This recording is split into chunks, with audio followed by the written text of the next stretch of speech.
السلام عليكم ورحمة الله وبركاته. إن الحمد لله وحده والصلاة والسلام على من لا نبي بعده أما بعد. সম্মানিত সুধীবৃন্দ ও আমার প্রাণ প্রিয় বাংলা ভাষাভাষী ভাই ও বোনেরা ও আমার মুসলমান ভাই ও বোনেরা, আলহামদুলিল্লাহ, আজকে ছোট্ট একটি বিষয় নিয়ে কথা বলবো। সুন্দর মনোরম এই পরিবেশে এবং আলহামদুলিল্লাহ আল্লাহ রাব্বুল আলামিনের মেহেরবানিতে আজকে আমাদের এই ছোট্ট শহরের মাথার উপর মেঘ দেখা যাচ্ছে। আশা করা যায় যে আল্লাহ রাব্বুল আলামিন আমাদেরকে তার রহমত এর বাড়ি দিয়ে সিক্ত করবেন এবং রহমতের পানি বর্ষিত হবে আমাদের প্রতি, এই প্রত্যাশায়। সুন্দর একটি আবহাওয়া, এই সুন্দর আবহাওয়ায় সুন্দর ছোট্ট একটি কথা নিয়ে আজকে আবারও আপনাদের সামনে উপস্থিত হয়েছি। আসুন আমরা সকলেই একবার চিন্তা করি, সেটি হলো এই, দেখতে দেখতে আমরা অনেকেই জীবনের অনেকটা সময় পার করেছি। রিসেন্টলি আমরা একটি ইংরেজি বর্ষ প্রায় শেষ করতে চলেছি। আগামী একদিন ও বা 2 দিনের ব্যবধানে আমরা নতুন আরেকটি বছরকে সামনে পেয়ে যাব।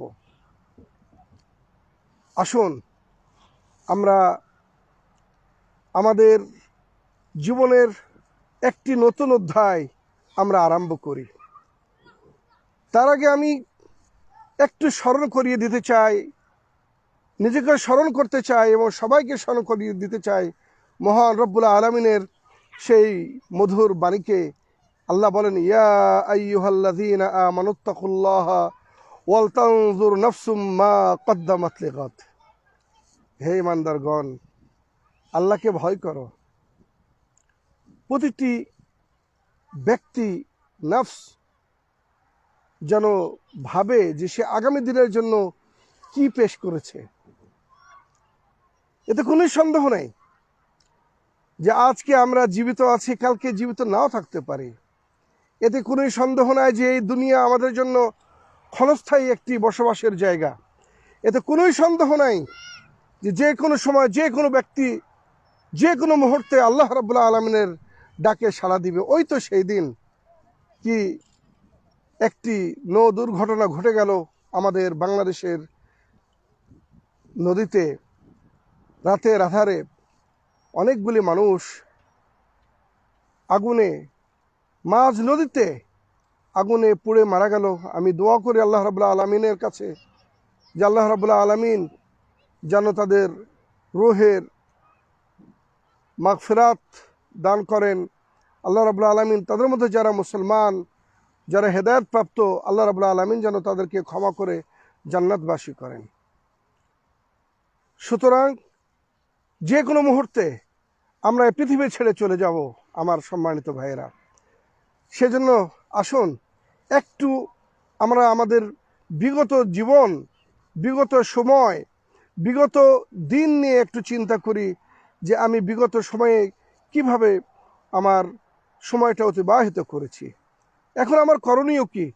এভাবে কি আমার জীবন চলবে, নাকি আমাকে সত্যি সুন্দর আরেকটি নতুন অধ্যায়ের সূচনা করতে হবে, যে অধ্যায়ের মাধ্যমে আমি আল্লাহ রাব্বুল আলামিনের সন্তুষ্ট অর্জন করতে পারবো, আল্লাহ রাব্বুল আলামিনের নৈকট্য লাভ করতে পারবো, তার রহমত এবং মাগফিরাতের মধ্য দিয়ে, তার রেজামন্দি এবং সন্তুষ্টির মধ্য দিয়ে আমি আমার জীবনকে অতিবাহিত করতে পারবো। কারণ আমাদের প্রত্যেককেই আল্লাহ রাব্বুল আলামিনের সামনে উপস্থিত হতে হবে। কোনো অবস্থাতেই আমরা নিজেদেরকে আল্লাহর সামনে অনুপস্থিত হওয়াতে পারবো না। কারণ আল্লাহ রাব্বুল আলামিন তো আমাদেরকে সেই জন্যই পাঠিয়েছেন দুনিয়াতে, যাতে আবারও তার কাছে আমরা ফিরে যাই। মিনহা খালাকনাকুম অফিহা নুঈদুকুম অমিনহা নুখরিজুকুম তারাতান উখরা, আল্লাহ রাব্বুল আলামিন বলেছেন। এই মাটি থেকে সৃষ্টি করেছি, আবার মাটিতে ফিরিয়ে নেব, আবার মাটি থেকে তোমাদের পুনরুত্থান করব। আল্লাহ রাব্বুল আলামিন আবারও আমাদেরকে উঠাবেন, আবারও তিনি আমাদের হিসাব নেবেন, আমাদের আল্লাহ রাব্বুল আলামিনের সামনাসামনি হতে হবে। সুতরাং আল্লাহ রাব্বুল আলামিন তিনি আমাদেরকে যে আহ্বানটি জানিয়েছেন, ওয়া আনিবু ইলা রাব্বিকুম ওয়া আসলিমু লাহু, তোমরা ফিরে আসো তোমার প্রভুর দিকে এবং আত্মসমর্পণ করো তার নিকটে। সুতরাং আসুন আমরা আত্মসমর্পণ করি। বিগত দিনে যে সকল কাজগুলি আমরা করেছি সে কাজগুলি সম্পর্কে অনুতপ্ত হই, তওবা করি, ইস্তেগফার করি এবং আল্লাহ রাব্বুল আলামিনের দরবারে নাজাতের জন্য আমরা আপ্রাণ চেষ্টা করি। হাদিসে আসছে রাসূলুল্লাহ সাল্লাল্লাহু আলাইহি ওয়াসাল্লাম উল্লেখ করেছেন যে যখন বৃষ্টি হয় সেই সময় দোয়া করলে আল্লাহ দোয়া কবুল করেন। ঠিক আজকের এই লাইভটি করছি এমন একটি মুহূর্তে যখন আল্লাহ রাব্বুল আলামিন আকাশের মাঝে মেঘ দান করেছেন, আশেপাশে অনেক জায়গায় বৃষ্টি হচ্ছে।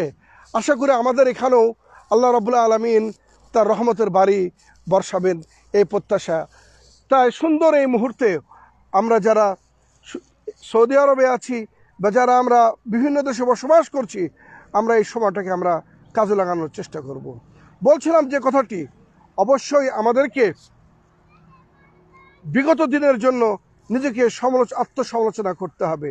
যে সকল ত্রুটিগুলো ছিল সে ত্রুটিগুলো সংশোধন করার চেষ্টা করে নতুন একটি অধ্যায়ের আমাদেরকে সূচনা করতে হবে। নতুন একটি অধ্যায়ের কি করতে হবে? সূচনা আমাদের করতে হবে, কারণ আমাদের হিসাব তো আমাদের নিজেকেই করতে হবে। যেমনটি ওমর আব্দুল খাত্তাব রাদিয়াল্লাহু তাআলা আনহু তিনি বলেছিলেন, হাসিবু আনফুসাকুম ক্বাবলা আন তুহাসাবু, তোমরা তোমাদের নিজের নফসের হিসাব করো তোমাদের হিসাব নেওয়ার পূর্বেই।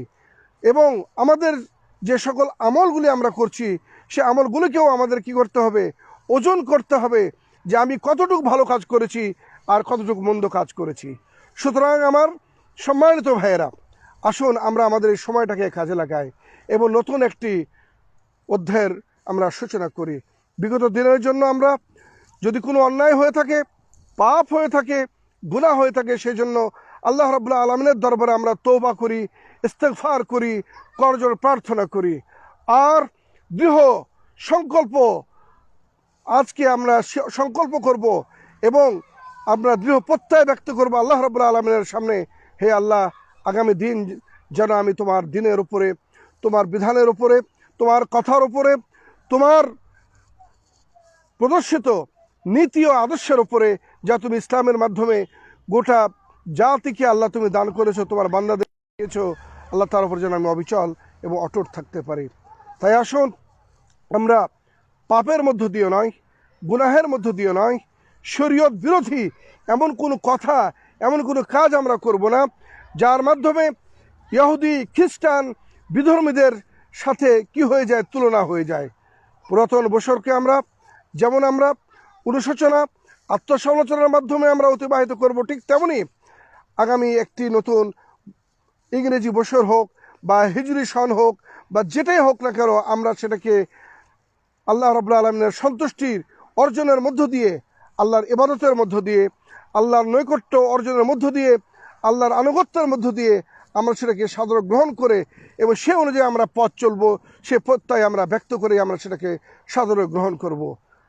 সুতরাং আসুন আমরা সকলেই আবারও বলি যে এই বছর পরিবর্তনের যে সিলসিলা বা ধারাবাহিকতা আমরা বিভিন্ন দেশে, বিভিন্ন সমাজে দেখতে পাই, সেগুলোর থেকে নিজেদেরকে একটু দূরে রাখার চেষ্টা করি।